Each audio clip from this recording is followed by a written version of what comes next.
Seu direito.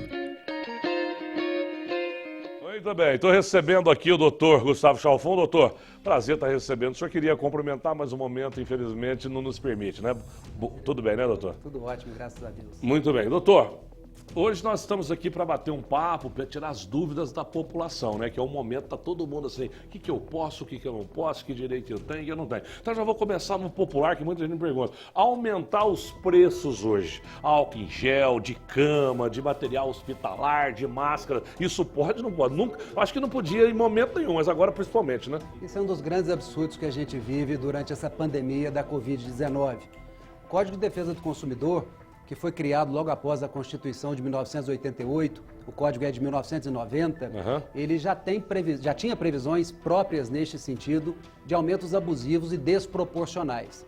Então é lamentável que alguns fornecedores, em especial do álcool em gel, de máscaras, de equipamentos indispensáveis, né, para manter a saúde da população nesse momento de calamidade, tenham tido aumentos tão abusivos como temos visto aí no mercado. Certo. É muito importante que o consumidor denuncie esses aumentos abusivos, que procure o Ministério Público, que procure os PROCONs, a fim de que essas entidades adotem as providências necessárias, inclusive, Ademir, para caracterizar como crime a atitude desses fornecedores. Ministério Público e lógico trabalhando, mesmo reduzido, vai estar trabalhando para atender o pessoal, né, doutor? Eu tenho certeza e creio muito e confio muito na instituição e na seriedade do Ministério Público de Minas Gerais, que certamente tem lá os seus promotores e as suas promotoras prontos para atender a população no sentido de, verificado esse abuso, tomar medidas sérias nesse sentido. Tá, doutor, hoje que está rolando nos WhatsApp, a gente tem que tomar muito cuidado também com o fake news, que é outro crime tal do fake news, as pessoas montam a notícia e espalham do jeito que quiser. Então, preocupando a população.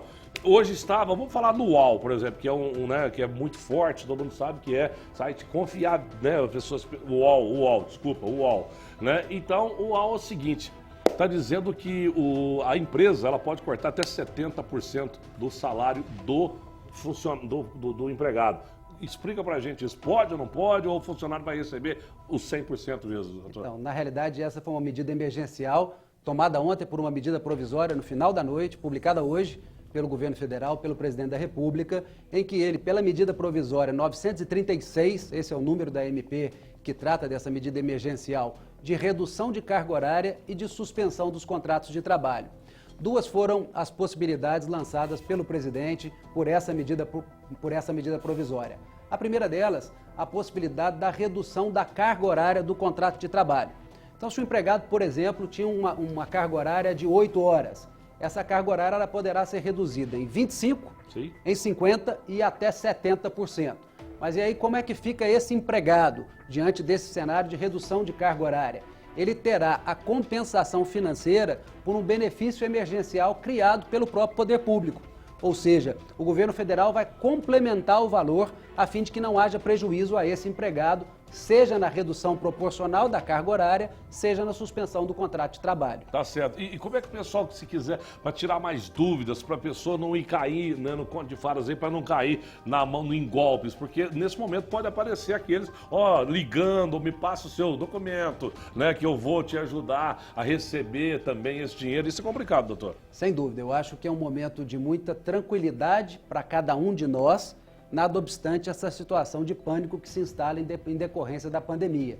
Quando eu digo tranquilidade, é tranquilidade na leitura das mensagens que recebemos, dos telefonemas que recebemos, Isso. das pessoas com quem conversamos, observar a fonte, o site onde está ali divulgada aquela notícia, para verificar a veracidade. É preciso tranquilidade, paciência e calma num momento de pandemia, num momento de dificuldade como o qual jamais imaginávamos passar, né, Ademir? Porque ninguém vai ligar na sua casa, doutor. Eu sou o Manuel, eu trabalho numa empresa, eu quero seus documentos para eu poder agilizar aí para você receber. Isso existe, né, doutor? Exato. Eu acho que a relação entre empregado e empregador, ela deve inclusive ser formalizada por meio de um contrato por escrito. Sim. Então o empregado deve procurar quem nesse momento? O seu empregador. Ele é quem coloca o posto de trabalho à disposição daquele empregado e ele é quem deve ser o interlocutor nesta relação com esse respectivo empregado. Tá certo, R$600 agora que muita gente vai receber. Como é que é isso, doutor? Explica, o pessoal vai no banco, ele vai na lotérica e quem é que tem direito disso? Essa é uma medida que é diferente daquela anteriormente citada por nós aqui nesse momento. É uma medida destinada aos trabalhadores autônomos e àqueles que exercem as atividades informais e também aos microempreendedores individuais, aqueles MEIs, aqueles que têm um registro no CNPJ como MEI.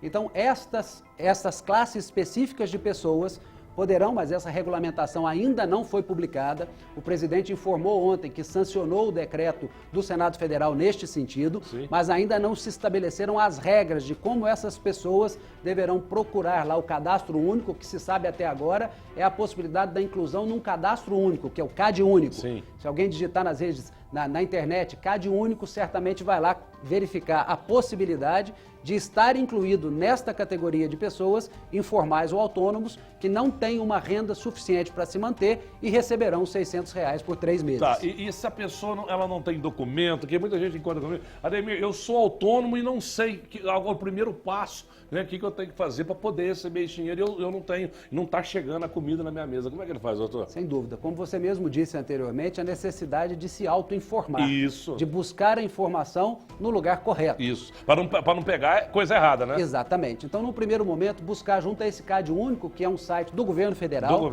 se pelo seu CPF está incluso naquela condição. Se lá estiver, seguirá as orientações a serem publicadas pelo governo federal no sentido do recebimento desse valor de R$600. E se a pessoa hoje ela não tiver, Ademir, eu não sei como eu faço, eu não sei como procurar alguém de confiança mesmo, né? Um filho, né? Um parente mais próximo, porque não pode. O meu medo é que muita gente, né, possa até perder esse dinheiro. Vai aparecer gente aí que você não conhece e levar o dinheiro da pessoa. Então tem que procurar uma pessoa muito próxima, né, doutor? Sem dúvida. Procurar os seus filhos, os seus irmãos, os seus parentes mais próximos, que tenham um grau de instrução um pouco mais elevado, no sentido de verificar se encaixa na condição, se tem esse direito, a fim de que não caia em nenhum golpe. Tá certo. O pessoal está ligando aqui na televisão, doutor, e a situação seguinte também é a respeito de quem tem que pagar. Por exemplo, uma moça ela mandou uma mensagem dizendo, Ademir, eu sou pai e sou mãe ao mesmo tempo, eu não vivo mais com o meu marido e agora ele é autônomo e como é que ele vai fazer para poder pagar a pensão para o meu filho, que eu não tenho condições agora de trabalhar, que ela cuida de 2 filhos. Como é que fica isso? Esses benefícios emergenciais que estão surgindo em decorrência da Covid-19, eles são exatamente para essas prestações mais básicas. Ninguém pode se eximir de pagar a pensão alimentícia se tiver direito a receber um benefício emergencial. Então, primeiro deve cuidar do seu filho, da sua filha, da sua esposa, do seu esposo, que recebe lá a sua pensão alimentícia em decorrência do rompimento do matrimônio, do casamento, de uma união estável que seja, ou seja, de uma relação que os unia anteriormente e que houve uma determinação judicial no sentido do pagamento da pensão. Então, num primeiro momento, não há aqui de se eximir ao pagamento da prestação alimentícia, da pensão alimentícia, em razão de que está recebendo tão somente esse auxílio emergencial. Esse auxílio emergencial servirá para pagar a pensão alimentícia, que é uma obrigação, por exemplo, de um pai para com o filho, se evidentemente não tiver lá a guarda daquele filho, estiver com a antiga companheira ou com o antigo companheiro. Tá certo, doutor, para a gente encerrar, a burocracia do Brasil, que às vezes atrapalha também, né? Porque às vezes dinheiro vai sair.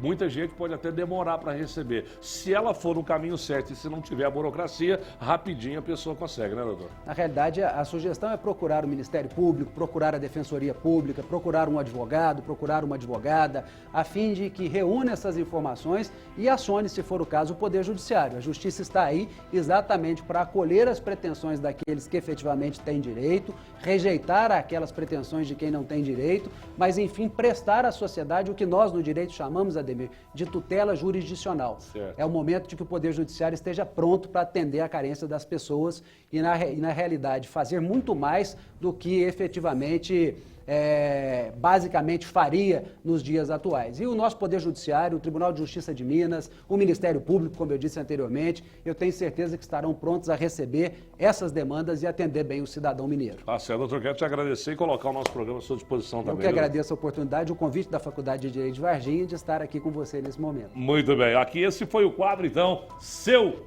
Direito. Seu Direito. Oferecimento Fadiva. Só faz direito quem faz Fadiva.